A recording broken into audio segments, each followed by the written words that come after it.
Hello and welcome to Kalinog. We are going to explore the culture, local history, and local heroes that have been founded by our ancestor. And now let's go. Kalinog hindi matupungan ng bisan sino na tumulong.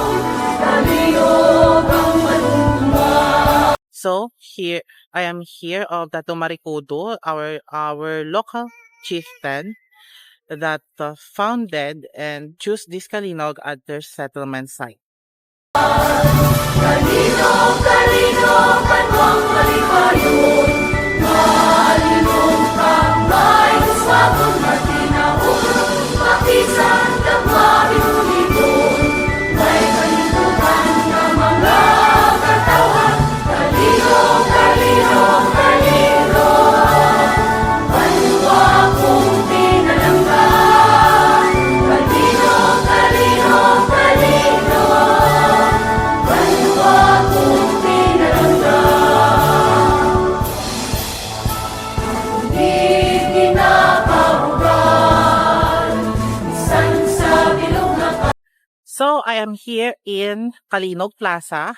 So during the Spanish period, it was formally declared by law of Indies that will be El Pueblo, and this town of Plaza was surrounded by a church and school and market in this town. Kalinog honors the indigenous leader, especially Dato Marikudo, whose town deep connection to the Ati-Atihan people.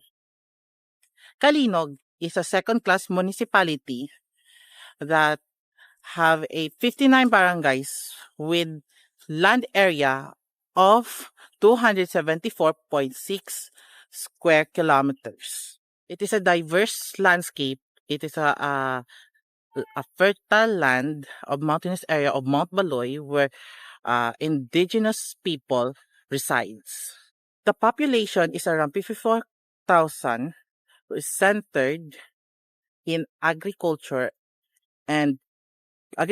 trades, and local crafts. Particularly around the Tinagong Dagat critical habitat, a 3,032 hectares area harboring tropical lowland evergreen rainforest. It is a haven for threatened species including red-billed hornbill, Philippine spotted deer, and Visayan swarty pig.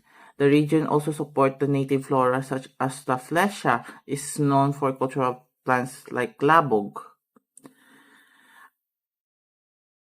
Fauna, the forest and mountainous areas of Kalinog, especially the vicinity of Tinagong Dagat, are critical habitats for threatened Philippine wildlife like Visayan red-billed hornbill or Rhabdotaurinus waldeni, a critical endangered bird species, Philippine spotted deer, Rusa alfredi, endangered species, Visayan warty pig, Sebefron, endangered species, Mabitang varanus mabitang, endangered species, fruit-eating monitor lizard.